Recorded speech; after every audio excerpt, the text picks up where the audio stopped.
ایک بزرگ فرماتے تھے اگر کسی کو تم برائی میں بھی دیکھو تو یہ سوچو ہو سکتا ہے اس کی زندگی کی آخری برائی ہو پھر وہ توبہ کر لے، اور میری زندگی کی ہو سکتا ہے یہ آخری نیکی ہو، مجھ سے کوئی گناہ سرزد ہو جائے۔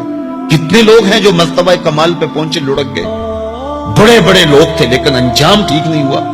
بلعام بن باورا کی مثال ہمارے سامنے موجود ہے۔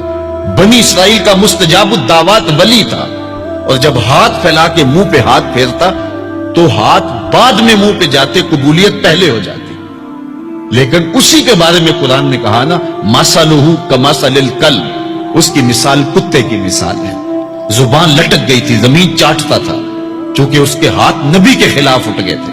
اس نے سمجھا تھا میں مستجاب الدعوات ہو گیا ہوں، اب جو چاہوں جس کے بارے چاہوں بد دعا کر دوں، لیکن بد دعا اپنے حق میں نکل گئی، زبان لٹک گئی۔ اس لیے میاں صاحب بولے، پڑھنے اتے مان کرینا نہ آکھی میں پڑھیا، او جبار کہار صداوے متا روڑ دیوے دودھ کڑیا۔ تو اس لیے ہر وقت ڈرتے رہو۔ ابھی ملیکہ کہتے ہیں میں نے 30 اصحاب رسول سے ملاقات کی ہے، 30 اصحاب رسول سے، تو میں نے ہر شخص کو فکر مند پایا ہے۔ وہ کہتے تھے ہمارا انجام ٹھیک ہو جائے، انجام ٹھیک ہو جائے۔ حضرت سیدنا ابو بکر صدیق رضی اللہ تعالیٰ عنہ، جن کے بارے میں میرے رسول کی زبان سے لفظ نکلے، ابو بکر فی الجنہ، ابو بکر جنتی ہے، لیکن وہ کہتے ہیں ایک چڑیا کو دیکھ کے شاخ پہ بیٹھی ہے، کہا واہ چڑیا کتنی موج ہے تجھے، ایک شاخ سے اڑتی ہے دوسری شاخ پہ بیٹھ جاتی ہے، اور قیامت کے دن تیرا حساب بھی نہیں ہوگا، پسے تو ہم ہیں جن کا حساب ہوگا۔ یہ وہ لوگ ہیں جن کی زندگی دیکھیے، ان الشیطان یفر من ذل عمر، عمر وہ ہے جس کے سائے سے شیطان بھی بھاگتا ہے، لیکن وہ کہتے ہیں کاش میں مٹی کا ڈھیلا ہوتا۔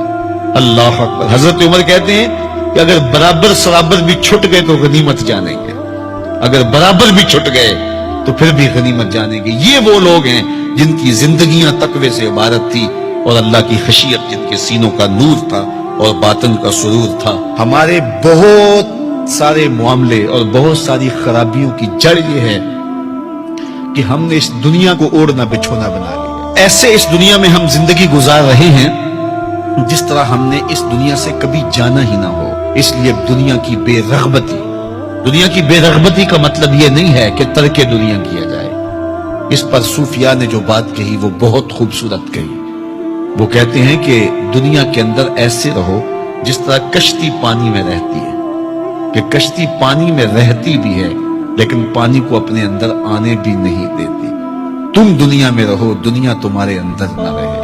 اگر تم دنیا میں رہو گے تو خیر ہے، اگر دنیا تمہارے اندر رہی تو پھر کچھ نہیں بچ پائے گا۔ کشتی پانی میں رہے تو خود بھی تیرتی ہے، اوروں کو بھی تراتی ہے، لیکن اگر پانی کشتی میں آ گیا تو کشتی کو لے ڈوبے گا۔ اس کی رحمت کے دروازے کھلے ہیں، آج ہم اس کی چوکھٹ پہ آ جائیں، کل تو آنا ہی آنا ہے۔ پھر جو کفن میں منہ چھپا چھپا کے آتے پھریں گے، کیا اچھا ہو کہ خود کھلے منہ سے اس کی رحمت کے دروازوں پہ آ جائیں۔ اس کی رحمتیں آواز دے رہی ہیں، یا ایھا الانسان، او بھاگنے والے انسان، او نسیان کے پتلے، او بھولے ہوئے، او بھٹکے ہوئے، راستہ چھوڑ کے جانے والے، مالک کی رحمت کی آغوش کو ترک کر دینے والے، آجا پلٹ کے، ما غرک بربک الکریم، آجا تیرا رب بڑا ہی کریم ہے۔ قبل اس سے وہ ماننے سے انکار کر دے، توبہ کا دروازہ بند ہو جائے، سورج مغرب سے طلوع ہو جائے، پھر بندہ ہاتھ کاٹے۔ کسی نے چیخ چیخ کے مجھے کہا تھا، کوئی رو رو کے ترلے منتیں کر کے مجھے کہتا تھا، میں اس کی بات کو نہ سنا، کاش کہ اس کی پکار کو سن لیا ہوتا، اس کی آواز پہ لبیک کہہ دیا ہوتا، اور میں اس کے ساتھ چل پڑتا، اور وہ مجھے انگلی تھام کر محمد عربی کی چوکھٹ پہ پہنچا دیتا، تو آج یہ رسوائیاں میرا مقدر نہ ہوتی۔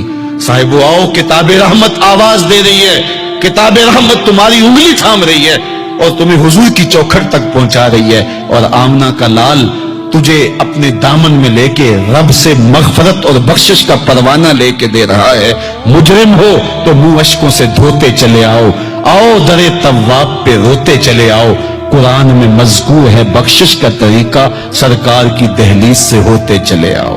اور تھوڑی سی زندگی باقی ہے، بہت زندگی کاٹ چکی، آوارگی میں کاٹ دی، اور گناہوں میں کاٹ دی، منمانیوں میں کاٹ دی، خواہشات نفس میں کاٹ دی۔ آئیے ابھی سے اپنے اندر کو تبدیل کر لیجئے، اپنے احوال کی تبدیلی کا عزم مصمم کر لیجئے۔